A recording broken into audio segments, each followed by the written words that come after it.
Shoftim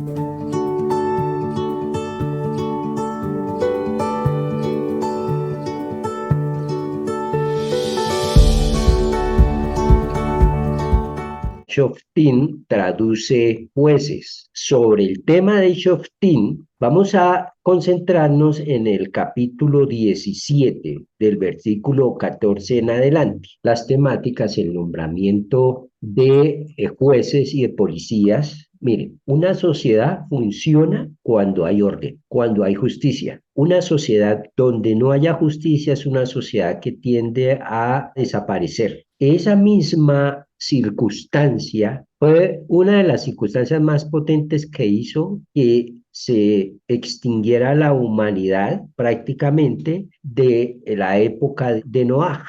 Esa fue una de las causas. Por lo tanto, es necesario para que una sociedad no se descomponga que haya justicia y que haya orden. El problema, por ejemplo, de nuestro país es que aquí es primero la libertad y luego el orden. Eso no aparece en el escudo y eso parece una bobada, pero en el inconsciente colectivo del pueblo tienen la idea metida de que primero la libertad y después la justicia, después el orden. Entonces todo mundo reclama derechos y reclama cosas para sí, pero no aporta a la sociedad absolutamente nada. Ustedes verán siempre, por ejemplo, que las manifestaciones salen, exigimos tal cosa, exigimos esto. Uno puede exigir cuando uno da, uno puede exigir lo que uno no da. Esa mentalidad es una mentalidad de pobreza. No saber que yo tengo responsabilidades, sino que solamente tengo derechos,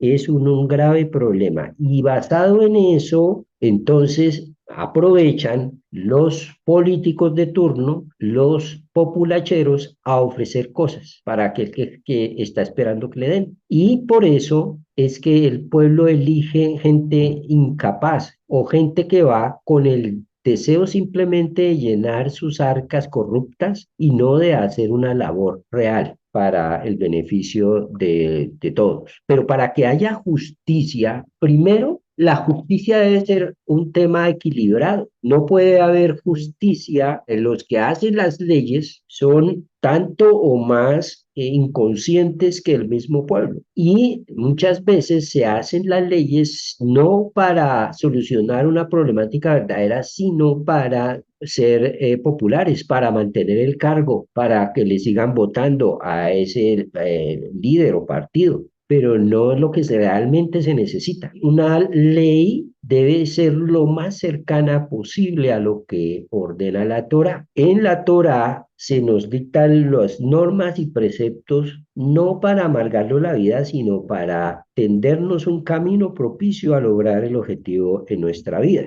Deberíamos tener jueces que sigan al pie de la letra de las leyes que en lo posible estén lo más cercano a la Torá, a los principios y valores morales y éticos de la Torá, y tener también un aparato ejecutivo que haga que se cumplan las leyes. El problema también es terrible porque en todos nuestros países el problema es que se vendió la idea de que ejercer el orden es de derecha. El ejercer el orden no es de derecha ni es de izquierda, es el orden, ¿cierto? En una sociedad donde se quiere desconocer la ley, ¿qué va a suceder? Que el delito se va a multiplicar. ¿Por qué? Porque no hay castigo real. Para que funcione, entonces debe haber policías. En este caso, debe haber alguaciles, gente que haga que se cumplan las leyes y esas personas que fungen en esos cargos tienen que ser respaldados por la sociedad. ¿Cómo va a haber respaldo si no se respeta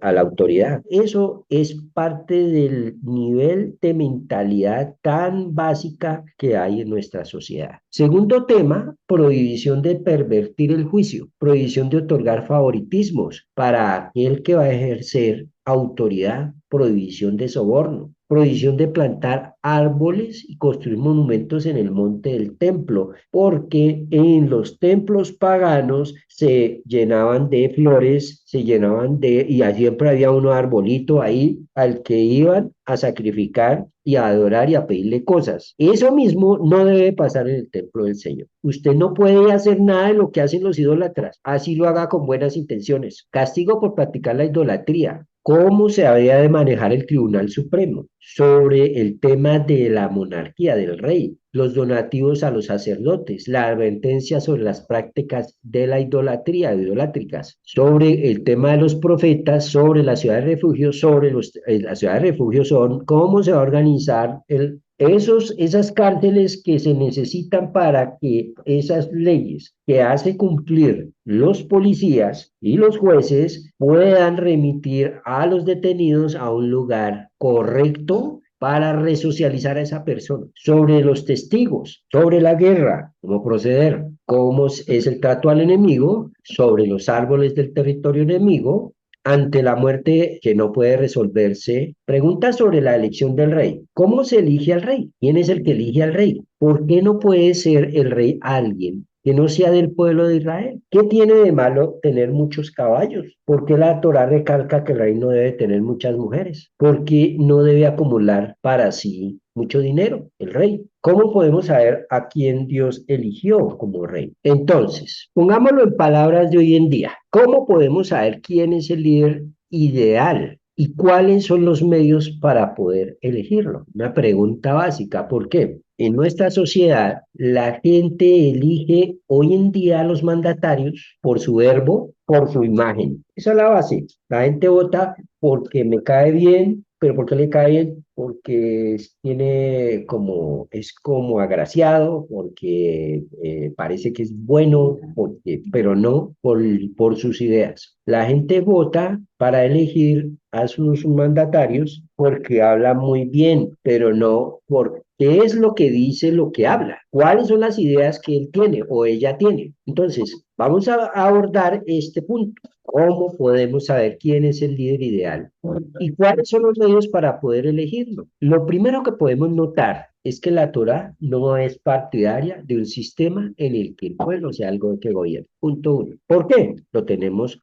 ¿Qué nos dice? Dice la Torá en Devarim capítulo 17, versículo 14. Cuando llegues a la tierra que Hashem tu Elohim te entrega, entonces ya hay una condición acá. Es decir, cuando el pueblo realmente se haya asentado en el lugar, cuando hayas tomado posesión, entonces, y solo entonces, porque dice tomes posesión y te establezcas allí. Porque uno no va a gobernar algo que no es de uno. Y digas, designaré un rey como tienen todos los pueblos alrededor. Nosotros no podemos elegir a un mandatario como el de otro país. Nosotros tenemos nuestras propias necesidades y nuestra propia economía y tenemos una cantidad de cosas que son propias. Y el pueblo de Israel específicamente en este caso no podía caer en la de no elegir un rey acorde a lo que Dios diga, sino como hacen los otros. ¿Qué de bueno tenían los otros? Que tenían reyes que eran unos déspotas, violadores de cualquier tipo de derecho, ¿sí? Que eran unos paganos, etcétera. ¿Por qué el pueblo de Israel tenía que fijarse cómo hacen las cosas los paganos para imitarlas? Partiendo de ese principio, no es la entrada correcta para poner gobierno sobre sí. Cuando dice Dios, cuando ya se ha establecido y digan ustedes, queremos un rey,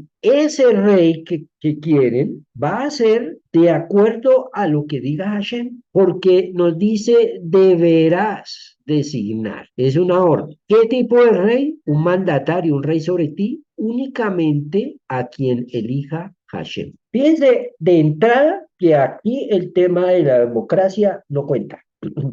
Sobre todo, hoy en día estamos en unos sistemas democráticos o más o menos democráticos, ¿sí? Pero el gobierno correcto, como deben ser las cosas cuando sea el tiempo mesiánico, es que el que elige es Dios y no el pueblo. Pueblo en este caso no escogía al rey, no era por votación. Cuéntense que el profeta era el que iba y ungía al rey, pero el problema es que Para ser profeta, realmente un juez líder del pueblo en esa época eran personas que tenían un nivel de sabiduría alto, que daban testimonio por ello. Entonces, volviendo a este tema, no siempre la gente común, el pueblo, sabe quién es la persona idónea para conducir a todo un pueblo y muchas veces entre los que eligen hay ladrones, hay asesinos y todo tipo de delincuentes,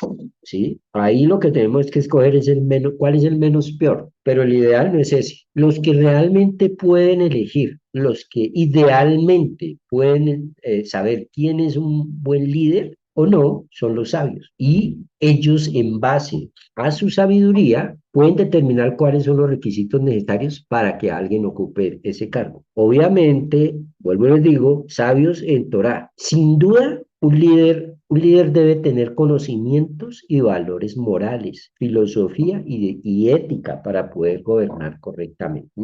El problema es que se elige a gente, primero, que no tiene conocimiento. Entonces, va a llegar a un cargo de esos a improvisar, ¿sí? Subir, por ejemplo, a la presidencia de la República de un país es como subir a la gerencia de una multinacional. ¿Tú subirías a la gerencia de una multinacional a una persona que no ha administrado ni un parqueadero? Y desgraciadamente esos son los políticos.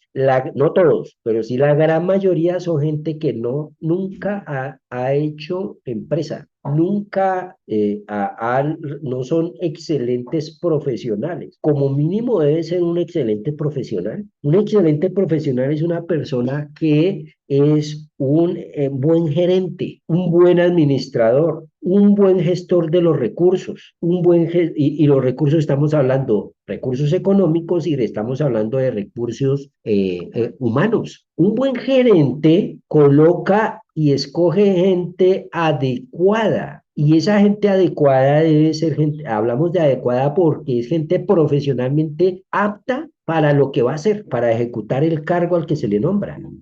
El gerente va a nombrar entonces en el área de las ventas a alguien que ha estudiado para ello y ha demostrado en la práctica que es excelente en ese tipo de trabajo y que tiene buenas relaciones con los demás. La política en esos casos debe ser una vocación para el servicio a los demás, no para que los demás le sirvan a esa persona. El problema es que se instaló la idea que ser político es llegar a un cargo para chuparle la sangre y para usufructuarlo y ganar ahí. Muy lejano a lo que plantea la Torah. Primero, no es el pueblo el que elige, es decir, y no es el pueblo, no porque el pueblo no pueda elegir, sino porque está, en este caso, el pueblo no está capacitado. ¿Qué quiere decir eso? Que la gente, si quiere capacitarse para elegir correctamente, debe volverse sabio. Es decir, la persona debe, con sabiduría, coger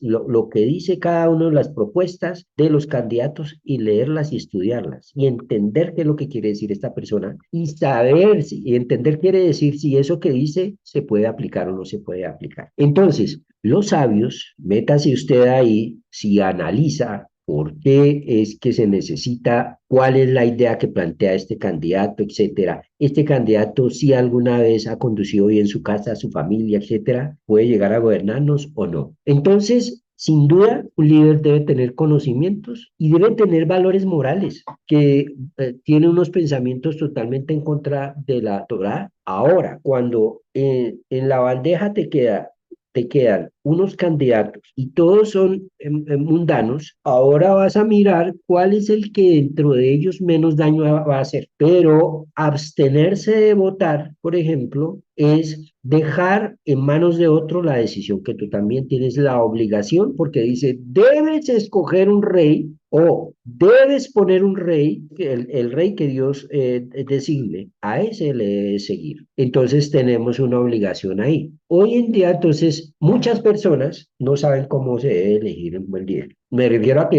qué criterio tener. en cuenta para elegir el candidato. Cuando el pueblo vino a Shemuel para pedirle un rey, a Dios no le pareció correcta esa actitud y dice que lo han despreciado a él para que reine sobre ellos. Cuando decimos que Dios reina, no nos referimos a una situación de milagros, sino que el líder del pueblo sea un enviado de Dios, es decir, un profeta, un sabio que actúa y gobierna acorde a qué? A las leyes y reglas de Dios y que va a ser, que va en sus caminos y que trata de imitar a Dios en su forma de conducir las cosas. Este es el ideal y que la Torah plantea, tal como ocurrió en tiempos de Josué y de Shmuel. Ante la realidad en la que vivimos, en la cual todos deben elegir y deben votar por su candidato, entonces no nos queda otra alternativa que elegir a alguien. De lo contrario, podría ocurrir que alguien no idóneo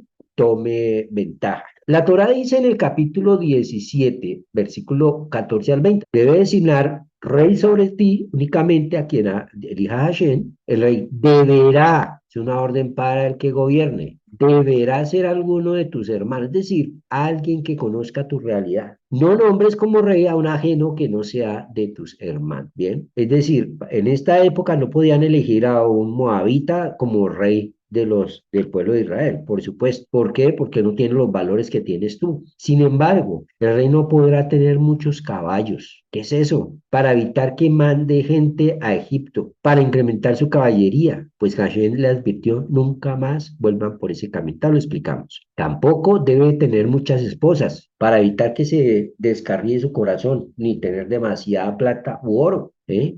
Cuando se siente en el trono de su reino, deberá escribir para sí dos copias de esta Torá en sendos rollos ante los sacerdotes de la tribu de Levi. Deberá estar con él para que la lea todos los días de su vida y aprenda a reverenciar a Hashem su Elohim para cuidar todas las palabras de esta Torá y estos decretos para llevarlos a la práctica. De modo que no se sienta superior a sus hermanos y no sea parte del mandato, ni a derecha ni a la izquierda. Entonces él con sus hijos y sus hijos tendrán un largo reinado en medio de Israel. Siguiendo con el orden de ideas que llevamos. Bueno, lo primero que tenemos que entender entonces es que, o lo que nos dice el texto es que Dios es el que elige, ¿cierto? Podemos que preguntarnos, ¿cómo podemos saber a quién Dios eligió? Para saber esto, debemos recurrir a la profecía. Es por eso que el profeta es algo indispensable en nuestra vida cotidiana. Lo que sí vemos es que no es el pueblo el que elige, sino es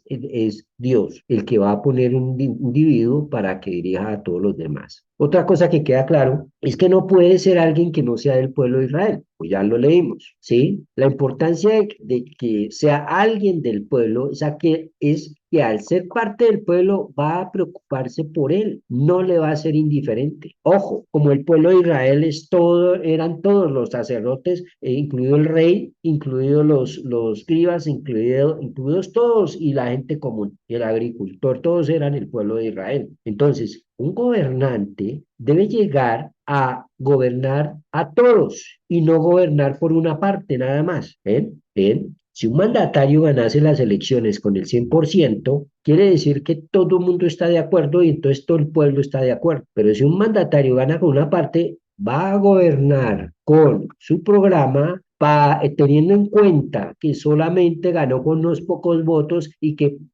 la otra mitad del país o los otros tienen también que gobernar sobre ellos y tienen que ser tenidos en cuenta. O si no, va a generar muchas injusticias a la larga que se está viviendo. La historia está llena de monarcas, de gente que ha llegado a presidente, etcétera, que solo les interesaba solo su propio bienestar y no el bien de todo el pueblo. El motivo por el cual no debe aumentar en caballos como tenemos en pantalla es porque estos representaban la fuerza. Lo más peligroso en un líder es la sensación de sentirse poderoso, pues eso termina destruyendo a la gente. Él se puede ver como en la cima de la pirámide y sentir que puede hacer lo que se le dé la gana sin tener que dar explicaciones a nadie y que nadie se atreva a cuestionarlo. No debe entonces aumentar en caballos, que es fuerza. Eso hoy lo podemos ver de dos maneras. Creerse que es la máxima autoridad, pero tampoco puede dedicarse a armarse de tal manera que todo el presupuesto lo gaste no en educación, no en desarrollo, sino en aviones, en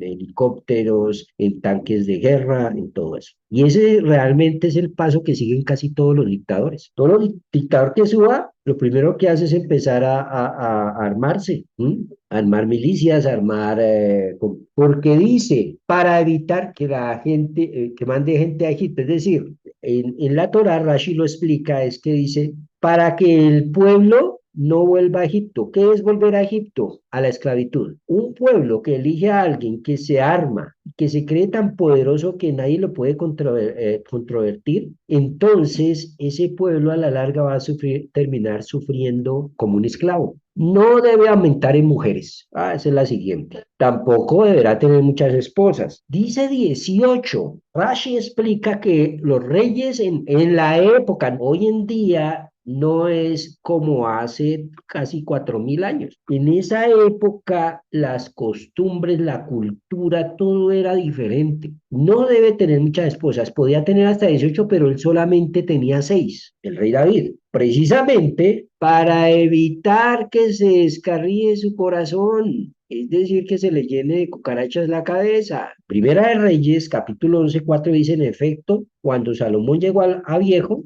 sus mujeres le pervirtieron, ¿qué? Su modo de pensar, de modo que él siguió a otros dioses y no siempre fue fiel al Señor, su Dios, como lo había sido su padre David. ¿Eh? Uno de los peligros es ese, porque al tener muchas mujeres, lo que va a hacer lo va a hacer muy pasional. Al ser que tiene mucho poder y pasión, entonces va a estar dedicado a satisfacer sus necesidades y pasiones y no va a dedicarse al bienestar del pueblo, que es algo que normalmente le tomaría casi todo tiempo. O sea, un dirigente, una persona que llegue a un cargo de esos, debe saber que no está para el servicio de él, sino está para el servicio del pueblo, del Estado, de la nación que lo llamó al poder, ¿sí? Y no se puede dedicar a él. Para tener una idea de cuánto tiempo le debe dedicar un líder a su pueblo, observemos, por ejemplo, a Moshe. En la Parashá Yitro, allí nos dice que estaba desde la mañana hasta la noche dedicado a escuchar al pueblo. Esa es la función de un mandatario, todos los días. ¿Por qué? Porque el cargo, entre más elevado, usted no está para que lo sirvan, sino para servir. Vale la pena tener en cuenta que lo que sucedió con el rey Salomón, pues bueno, si bien él cuando era joven, lo que él tenía en la mente era el bien del pueblo,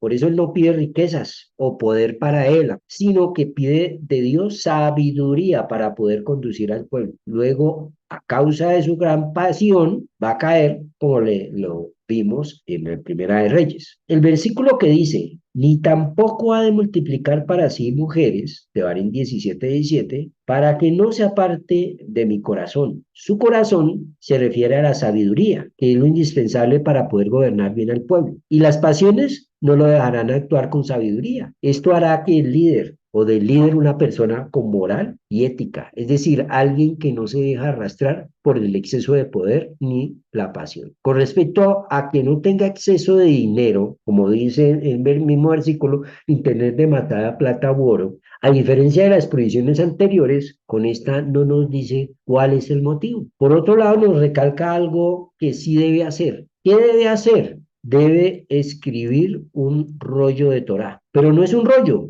son 2 rollos. Y aquí nos dice, para que no se engrandezca su corazón sobre sus hermanos, ni se aparte de los mandamientos, ni a derecha ni a izquierda. Esto incluye también el motivo por el cual no debe aumentar mucho en dinero, para que no se sienta más que los hermanos. Además, el rollo de Torá le proveerá las reglas correctas y buenas para conducir al pueblo. No quiere decir que no tendrá mucho dinero para el Estado, quiere decir no cogerá de ese dinero para él, para corromperse con eso. El rey está al servicio del pueblo y no al revés. Es por eso, entonces, uno que esté en un cargo de autoridad como estos, debe estar desde que amanece hasta que anochece dedicado a su trabajo. Es por eso que los sabios decían, ¿crees que te han concedido grandeza al otorgarte el reino? En realidad te han puesto como un esclavo. En resumen, El líder debe tener como máximo objetivo el bienestar del pueblo. Él es el que está al servicio del pueblo y no al revés. Debe ser sabio. No se puede colocar un bruto a dirigir porque el que va a pagar los platos de eso es el mismo pueblo. Y debe ser sabio para poder conducir a la nación por el camino correcto y alcanzar la meta verdadera. Debe poseer una moral